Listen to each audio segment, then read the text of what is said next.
Hi everyone, welcome back to Loki psychologist. And आज हम आ गए हैं इंट्रो के यूनिट 1 के पार्ट नंबर 4 के साथ। So we have already covered what is nature of psychology, we have covered what is the scope of psychology, and हमने last video में सब फील्ड्स भी कवर कर ली थी। So today will be starting with the perspectives of psychology. I would very much recommend, अगर तुम लोग ने 3 पार्ट्स नहीं देखे हैं तो make sure you check it out, because these are the base of your psychology. And अगर तुम्हें बेस ही नहीं पता तो फिर तुम कैसे ही करोगे आगे। So without any delays, let's begin.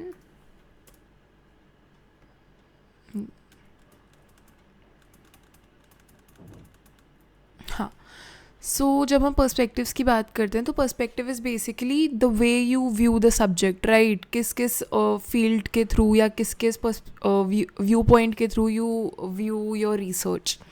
So first is your biological, behavioral, psychodynamic, humanistic, cognitive and evolutionary. So these are all the perspectives that have evolved over time.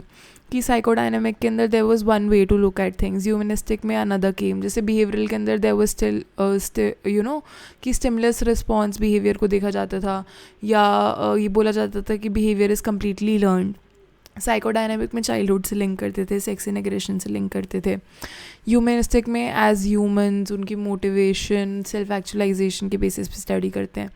Cognitive में मेंटल प्रोसेसेस को study करते हैं. Evolutionary में evolution के से कैसे develop हुए या ह्यूमन की साइकी उसको देखा जाता है. And biological is basically how your body, how your physiology is impacting your psychology. So today will be doing psychodynamic perspective. मैं सारे पर्सपेक्टिव्स के लिए एक अलग अलग वीडियो बना दूंगी, so that when you want to revise it will be easier for you. So when it comes to psychodynamic perspective, it focuses on the influence of unconscious processes, early childhood experience and inner conflict on behavior. So basically जो हमारा psychodynamic perspective है, काफ़ी लोग ने सुना ही होगा Sigmund Freud के बारे में. So इसके अंदर जो भी हमारे unconscious processes होते हैं या जो हमारे early childhood के experiences होते हैं, inner conflict होती है, वो सब हमारे behavior को कहीं ना कहीं influence करती हैं. So to give you a basic idea, Freud ने 3 बताए थे हमें पार्ट्स पर्सनालिटी के. One was id, second was ego and third was super ego. Okay, so Freud said that id is the part of your personality that wants immediate gratification of need, कि हाँ today I want to get this glass of water, so I just will get it anyhow. Okay, ego जो होता है वो reality से थोड़ा connect करता है उस चीज़ को, एंड जो सुपर ईगो होता है वो आपके मॉरल्स पे कनेक्ट करता है. Elaborate on this later, but मैं एक बेसिक आइडिया के लिए बता रही हूँ. अनकॉन्शियस क्या होता है? So there are basically levels of consciousness, ठीक है. तो there is this line of consciousness, इसके ऊपर जो भी होता है वो चीज़ें हमें याद रहती है. Like I am conscious that I am wearing a green top, okay. And preconscious वो चीज़ें हो जाती हैं जो यू नो कि you are not fully aware of them, but if you try to recall, you will be able to recall it pretty well. Okay, जैसे कि let's say that I don't remember what I had for breakfast, but if I put some thought into it, मेरे को याद आएगा कि oh no, I had sandwiches. And unconscious is something which is completely out of your awareness. मतलब वो चीज़ आपको पता ही नहीं है क्या है, हो रही है नहीं हो रही, you have zero idea about it. तो Freud says that there are certain unconscious forces that are there in our mind, mainly focused on sexual forces and aggressive forces. तो एक्चुअली फ्रॉइड की ऑलमोस्ट सारी theories वो based on sex and aggression. तो उन्होंने कहा कि ये जो अनकॉन्शियस प्रोसेसेस होते हैं ये हमारे बिहेवियर को कहीं ना कहीं इन्फ्लुएंस करते हैं. And you know a lot of times you see that person has a childhood trauma, and lot of times you are like oh this person is behaving like this because something like this had happened to them when they were children, right. काफ़ी सारी movies के अंदर भी, जैसे split personality की movies अगर तुमने देखी होंगी, तो mostly they show that the person had a very shitty childhood. So Freud ने भी वही कहा कि जो चाइल्डहुड है वो कहीं ना कहीं आपके बिहेवियर को इन्फ्लुएंस करता है. और इनर कॉन्फ्लिक्ट होती हैं जो हमारी ये 3 पार्ट्स हैं, इनके अंदर there is always conflict going on, तो उससे भी आपके बिहेवियर पे इन्फ्लुएंस आती है. तो Sigmund Freud gave this theory, and original theory वही थी कि as I said sex and aggression पे फोकस था. देन उन्होंने कहा कि थेरेपी मेथड टू अनकवर, उन्होंने साइको एनालिसिस का कॉन्सेप्ट दिया था, in which we generally analyse what's going on in a person's head unconsciously. तो बहुत सारी टेक्निक्स होती हैं, जैसे तुमने प्रोजेक्टिव टेक्निक्स के बारे में सुना होगा. So one of them is like free association. So let's say I give you a word and you just keep saying, जैसे I give you a word clock, तो clock से तुम्हारे माइंड में क्या आ रहा है? टाइम. टाइम से तुम्हारे माइंड में क्या आ रहा है? Oh I had to get this work done, yeah, there's a deadline. So we keep going on and going on and going on and going on. तो when you are not putting much thought into it and rapid fire की तरह आप बोलते जाते हो, तो कहीं ना कहीं आपकी वो चीज़ें निकल जाएंगी जो आपको पता भी नहीं होगा, and you'll be like, oh, I didn't know I was thinking about it, right? And not just giving a word, but a person is supposed to just keep speaking whatever comes to their mind, just keep speaking. Dream analysis की बात हो तो generally dreams are the guide to whatever is going in our own life. And Freud ने कहा कि whatever comes to your dream, वो चीज़ आपको रियल लाइफ में फोकस करनी चाहिए. जैसे कि I will give you example from my personal life. So see have not done any dream analysis proper books वगैरह रीड करके, but whatever Google has said, I will tell you that much. So what was happening in my life was that I wanted to just get everything right, like I think 2 years back or something. And I started having a lot of dreams in which I was falling off a cliff or falling off stairs, and I was just continuously just falling off from places. And I got really stressed out with this कि अरे क्या हो रहा है, बड़े time से हो रहा है. And then I just looked it up, and what Google showed was that okay, maybe I'm scared of falling behind in life, or I'm not giving myself the attention that I need. And those things actually did turn out to be true. And the moment I started focusing on things, the moment I started realizing that it's okay to not be doing everything all at once, it's okay to take a break, those dreams started to disappear. So that's what dream analysis is in a way. मैंने बहुत lightly बनाया है, but there is a whole book, interpretation of dreams करके. I think it's a very very huge book. And dream को analyse करके भी आपके unconscious चीज़ों को स्टडी करा जा सकता है. Coming to defense mechanisms, defense mechanism क्या होता है कि see everybody experiences some sort of stress or some sort of basic anxiety, and it is a very uncomfortable feeling, so nobody wants to go through it. And so there are certain mechanisms that we use to repress that anxiety. Okay, जैसे कि repression है. So आपके mind में एक particular thought आ रहा है which you don't want. You are like, oh, this is too embarrassing, or I should not be thinking like that, or it is not morally correct. So what you will do is you will just push that thought so down कि तुम्हें एक point के बाद याद भी नहीं रहेगा कि you were thinking about it. So तुम unconscious में ज़बरदस्ती पुश करते हो. ये I will tell you in details. बहुत सारे डिफेंस मैकेनिज्म्स होते हैं. अभी आगे I am just giving you overview right now, but I will cover everything up, don't worry. So इन्होंने कहा कि जो भी अनरिजॉल्व अनकॉन्शियस कॉन्फ्लिक्ट्स होती हैं वही कहीं ना कहीं मेंटल डिसऑर्डर्स पे लीड करती है या मैलअडैप्टिव बिहेवियर्स पे लीड करती है. जैसे कि let's say somebody is very shy, so it's not necessary कि वो बस ऐसे ही है. Maybe it's because they have like a fear of sexual desires, जिसके पीछे वो maybe they are not able to go out and date people. Then आज की हम थ्योरी की बात करें तो जो अच्छा, I will come to this at the last. अभी थोड़ा मैं थ्योरी को इन डेप्थ समझा देती हूँ. सो इन्होंने हमारे मेन 5 कोर आइडियाज़ दिए थे. पहला idea was about the unconscious mind. Okay, I already told you ऐसे बना के कि कॉन्शियस होता है, प्री कॉन्शियस होता है, अनकॉन्शियस होता है. This is the line of consciousness. So जो भी हमारे मोस्टली थॉट्स होते हैं, मेमोरीज होती हैं, फीलिंग्स होती हैं, वो हमारे कॉन्शियसनेस के बाहर ही होती हैं. आपको पता भी नहीं होता. So much is going on. Let's say one day you just start randomly crying and you are not able to understand why. You are not able to understand why I am in a bad mood और why I am happy today. So वो unconsciously something is going on. ठीक है, ये चीज़ें आपको पता कैसे लगती हैं? आपके स्लिप्स ऑफ टंग हो जाते हैं. कई बार आप बोलना कुछ और चाह रहे हो but you and up speaking something else. Dreams के through, unexpected emotional reactions, as I said, sometimes you just like what happened with me recently was that I am generally very nice to people because you don't know what somebody is going through, so you are supposed to be kind. Okay, that's the least that a person can do. But I just got I don't know, I never really talk to people in an angry manner or in a disrespectful manner, but I literally just went and I yelled at my friend for no reason, and that is so unlikely of me. And I said some stuff that I should not have said, and a lot of stuff happened at that point. And after that I was just like, that's not me. How did this happen? Because it's very unexpected, right?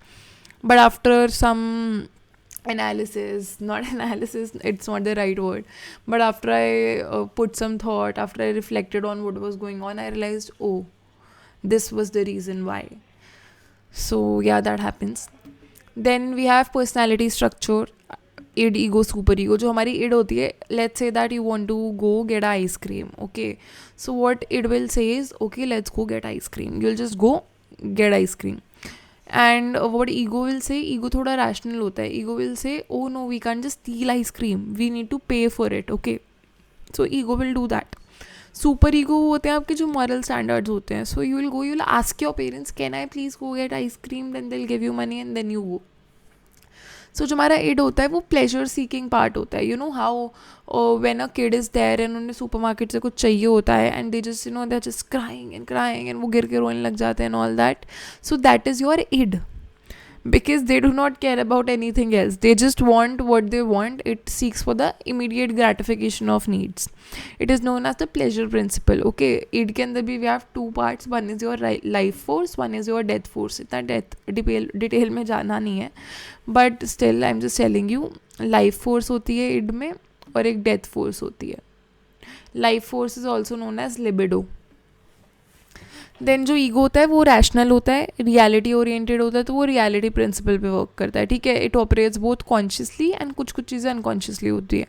Similarly super ego जो होता है वो fully moral होता है. Like, you know, it is the सुधरा हुआ बच्चा that does everything that is to be done, right. Then psychosexual stages देते ही gave 5 stages where personality develops. This I'll explain अभी. तो नेक्स्ट इज डिफेंस मैकेनिज्म्स, ये भी मैं अभी करा रही हूँ. Importance of early childhood relationships. तो अर्ली चाइल्डहुड के अंदर the way that a child is being treated, let's say that again I'll give you example of this glass.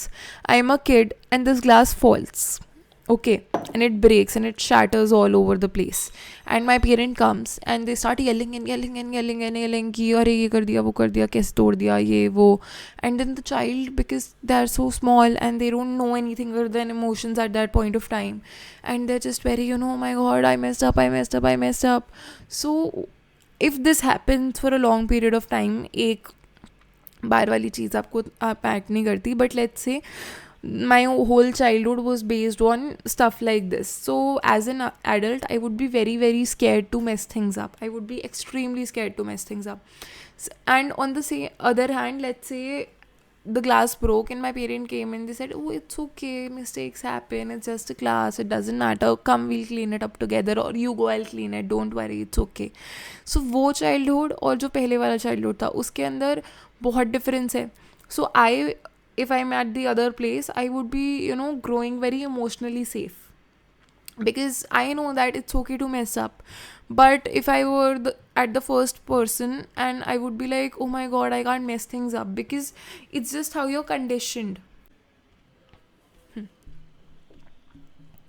So coming to defense mechanisms, as I said, these are the unconscious strategies that your ego uses. Ego was the rational principle, okay, it was the reality principle to manage anxiety by distorting the reality. मतलब देखो, जो भी आपकी unconsciously चीज़ें चल रही हैं, you are not aware that you have these coping mechanisms, but you are doing them out of your awareness, and ये आपकी ego करती है ताकि, you know, आपको ego works on the reality principle, right?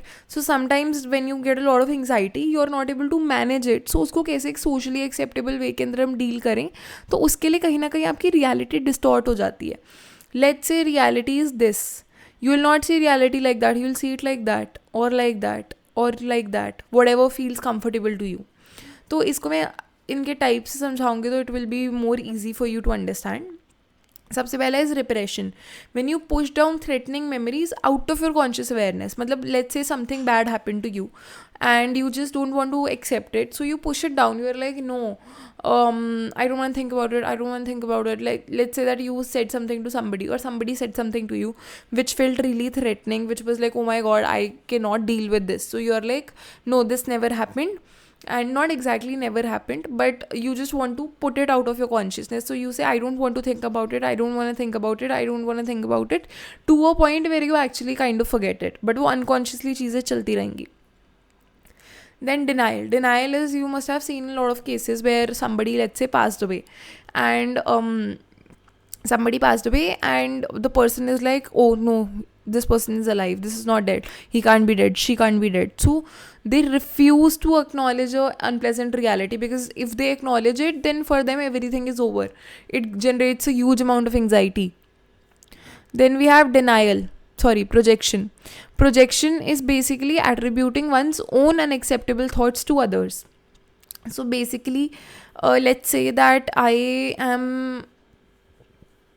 really like this guy, and he's not generally, ऐसे मेरे को कुछ भावा नहीं दे रहा, and I'm just walking by and he looked at me and he walked away, and I'm just creating things in my head. I'm like, oh my god, he looked at me, he really really likes me.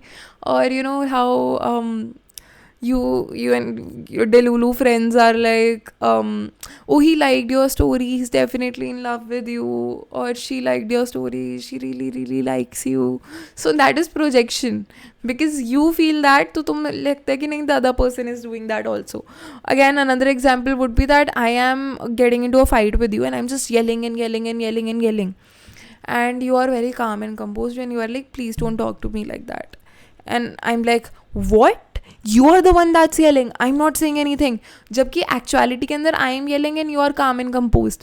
तो मेरे जो अपने unacceptable thoughts हैं, मैं वो दूसरों पे कर रही हूँ कि मैं नहीं सोच रही ऐसा, मैं नहीं कर रही ऐसा, तुम कर रहे हो.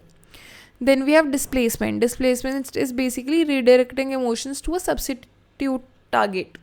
Let's say you are in school, you get yelled at by a teacher, or you're in college, you get yelled by a professor, or you're in office and you get yelled by your boss. तो अब तुम्हें पता है कि those are the people who are in the position of power. So you cannot say anything उल्टा उनको. You go back home, you start yelling on your siblings, you start yelling at your friends. So कहीं का गुस्सा कहीं और निकालना is basically displacement. You should not do this, by the way, but it is what it is. A lot of times this thing actually happen when you take out things on the people that you love, because somebody else who has some sort of power and some sort of authority said something to you and you were not able to take it out there, so you take it out somewhere, right? Like आजकल वो बहुत सारे वो भी open हो गए हैं ना, क्या बोलते हैं उनको, ब्रेक रूम्स बोलते हैं, क्या बोलते हैं, जिसके अंदर you go and you break stuff, you pay to break TVs and glasses and everything to just let your anger out. That would also be example of displacement. Coming to sublimation, it is when you channel your unacceptable impulses into socially acceptable activities. तो आपकी वो चीज़ें जो आपको लगता है कि it is not generally acceptable, उसको मैं कोई ऐसी टेक्निक में ढूंढ लूँ जिसकी पीछे वो मुझे जिससे मैं सोसाइटी में मुझे एक्सेप्ट कर ले, मेरी वो चीज़ भी बाहर निकल जाए. So let's say that a person who experiences a lot of anger, but you can't just yell at everybody, right? You can't go around starting fights, hitting people, but the same person picks wrestling as his or her profession, or boxing as his or her profession. So वहाँ पे the anger that they show in that wrestling ground or ring or whatever that thing is called, I'm sorry, I'm a little weak when it comes to sports. So if you are showing that anger over there, it is acceptable. Even people encourage that, okay? तो वो चीज़ जो normally accept नहीं करी जाती, उसके लिए आप कोई ऐसी एक्टिविटी ढूंढ लो कि वो चीज़ वहाँ पे एक्सेप्टेबल मानी जाए, okay? Then we have reaction formation. So reaction formation is basically expressing the opposite of one's true feelings. जैसे कि let's say that this happens again a lot. You might know a lot of bitchy people who are like very good on the face. They're like, oh my god, I really like you, I really really like you. But deep down, they just want you to, they just are hoping for your downfall, right? So those people exist, and that is reaction formation. Even though you do not like a particular person, you are acting very nice to them. Or let's say that you are somebody who is in general not a very optimistic person, or you don't like people, you don't like anybody in general, not a particular person, in general तुम्हें चीज़ें ही नहीं पसंद कुछ भी, still you go out and you donate so much stuff. So आप अपने actual feelings के opposite में act कर रहे हो. Then we have rationalization, creating logical excuses to justify unacceptable behavior, and lot of us do this all the time.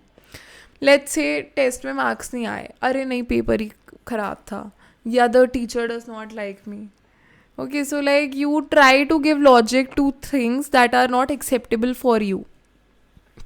Regression.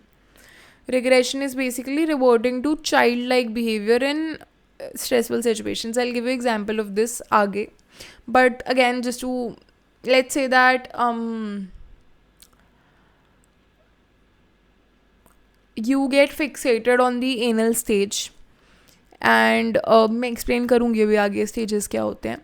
And you just kind of get fixated on that, and the conflicts at that particular time was not resolved. Or let's just okay, no, I'll give that आगे. अभी यही समझो कि जैसे कि what kids do is they if they don't get what they want, they just start crying for everything, right? So let's say that you are a full grown adult and you need a chocolate and you don't have the money for it, or let's say somebody said that no, you have diabetes, you are not supposed to have it, and then you just start acting like a child. No, this is not right, and you start throwing tantrums like a child. So when you start behaving in a way that is not appropriate for your age, that is called regression. So जब आप बहुत ज़्यादा stressed हो, you are just doing things that you would have done as a child. Then we have identification. Identification is imitating. Okay, so you are not very confident with yourself, or you do not see about your self-worth in as good of a way, right? But then you want to feel good about yourself, obviously. So what you do is कि you take a role model and you start acting like them, right? Just give me a second.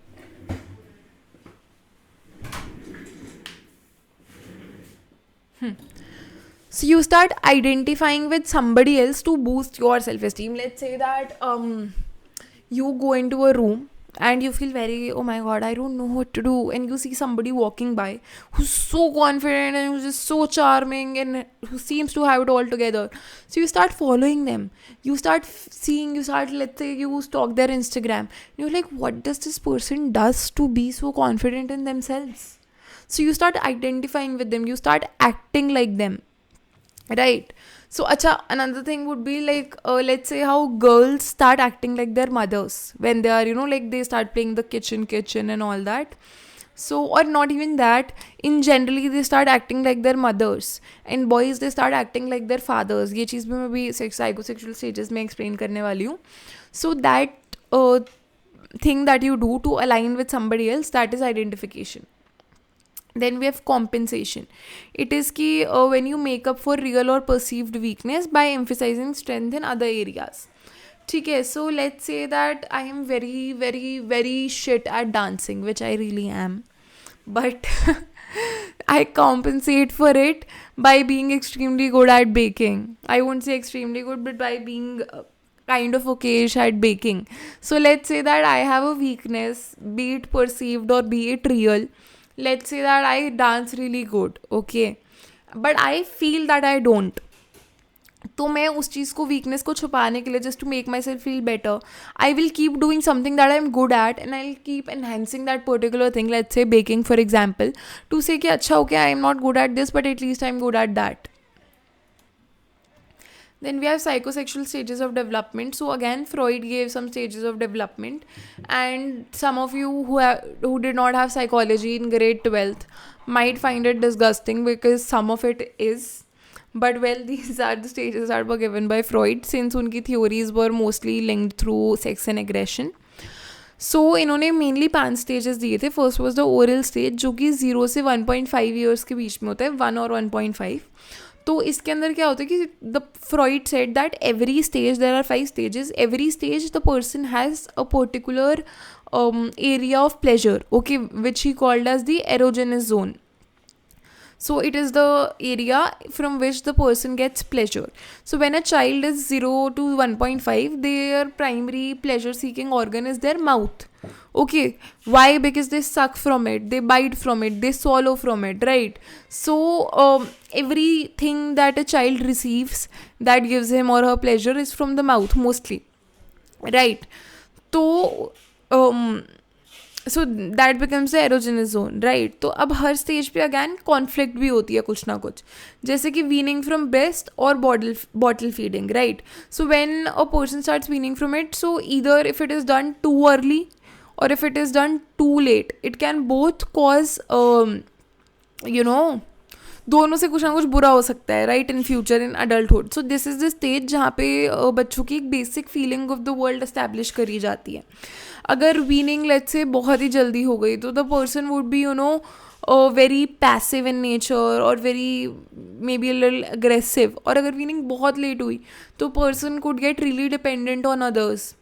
Okay, like they could also start smoking, nail biting, overreacting, or overeating or drinking. Okay, so as an adult उनके dependency का issue हो सकता है, passivity का issue हो सकता है, गलेबिलिटी का इशू होता है, और ओरल अग्रेशन का इशू हो सकता है, राइट. सो ये कॉन्फ्लिक्ट हर स्टेज से आगे निकलने के लिए you have to resolve a conflict.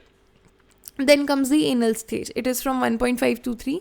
Anal is the primary erogenous zone because उस टाइम पे children learn how to retain or expel feces. तो इसका जो मेन कॉन्फ्लिक्ट होता है that is toilet training. Okay, learning how to control their faeces. So fixation, अगर मान लो कॉन्फ्लिक्ट रिजॉल्व नहीं हुई, so there can be two outcomes. एक तो होता है anal retentive personalities.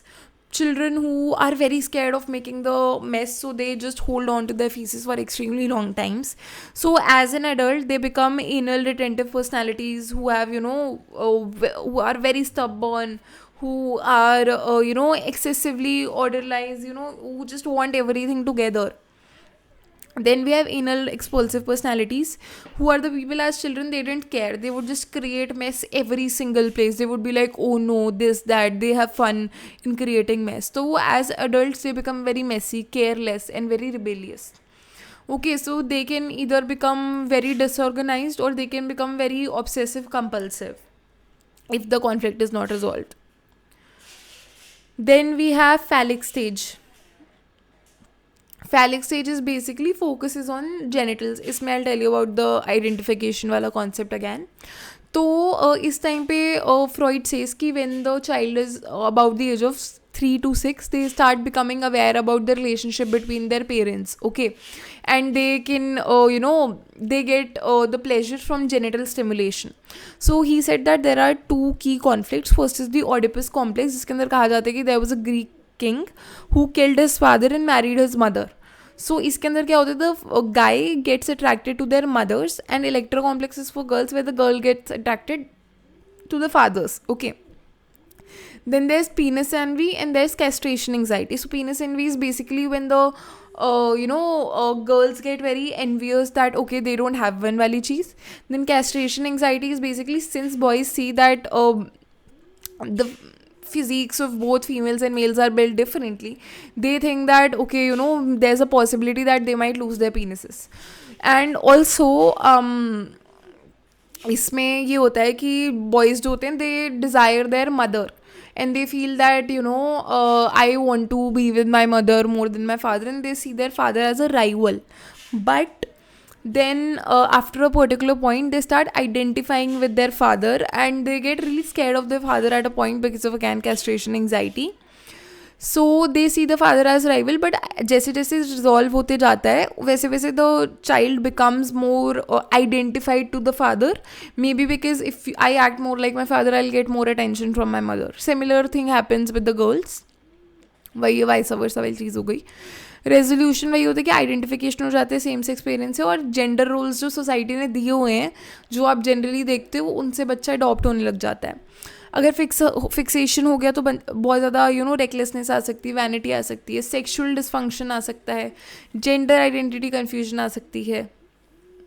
Okay, now you might say कि oh no this is not right, a child cannot be attracted to their parents, but then well that's what Freud said.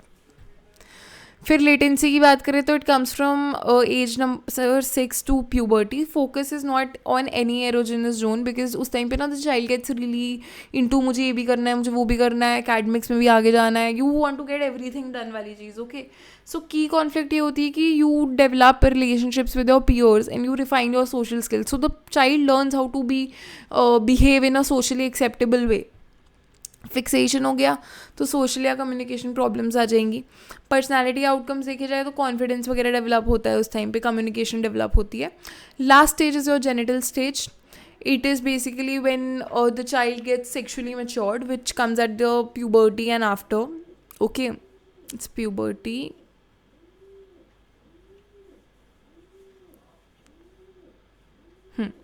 So source of pleasure becomes establishing romantic relationships and intimacy. की conflict वही है कि love life और work को कैसे balance कर रहे हो आप. फिर अगर रिजॉल्व हो जाता है then you become well adjusted mature person with a good personality. Like good personality से आई मीन आपके पर्सनैलिटी इशूज़ कुछ नहीं होते.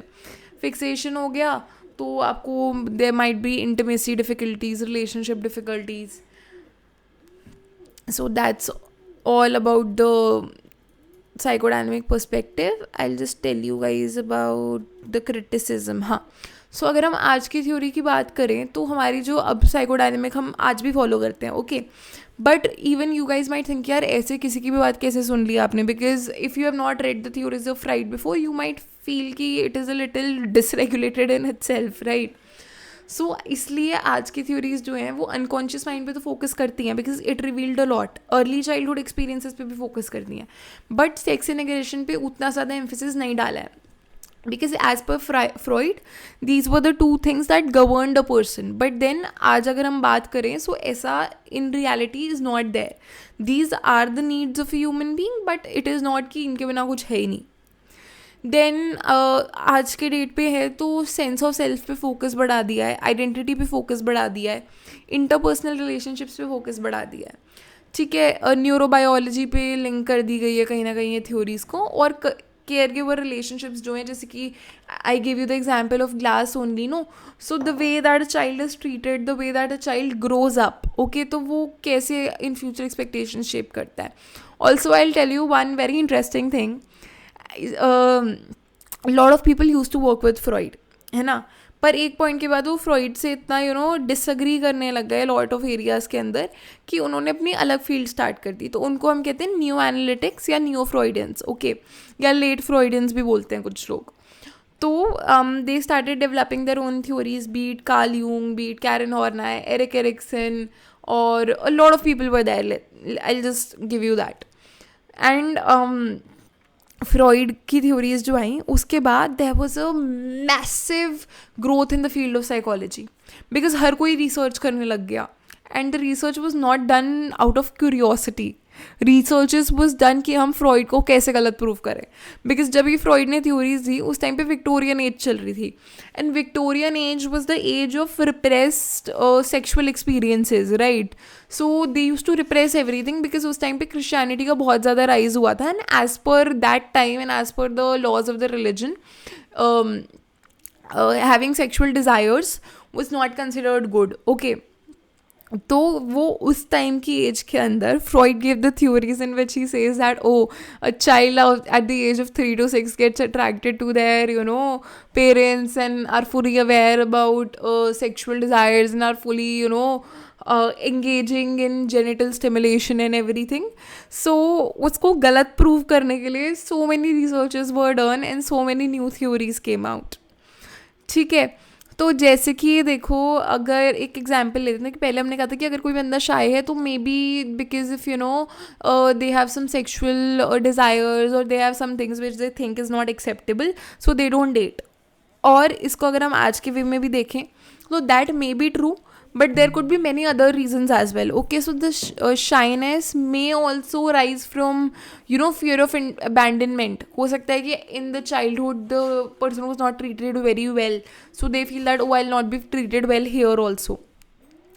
क्रिटिसिज्म क्या है? अब देखो मैंने इतना तो बोल दिया कि बहुत सारी रिसर्चेस उसके बाद सिर्फ गलत प्रूफ करने की हुई थी. तो there may be a reason ना, माइट बी अ रीज़न कि क्यों है. तो फ्रॉइड की जो भी थ्योरीज थी वो साइंटिफिकली उन्होंने नहीं करी थी, उन्होंने बस कर दी. उनके पास जो भी आते थे लोग उनके बेसिस पे कर दी उन्होंने रिसर्च, ठीक है. सेक्शुअल चाइल्डहुड सेक्सुअलिटी पे बहुत ज़्यादा एम्फेसिस था तो उनको अच्छे से एक्सेप्ट नहीं करा गया. ऑल्सो उस टाइम पे मोस्टली ऑस्ट्रियन रिच वेमेन के ऊपर फोकस था. वाई?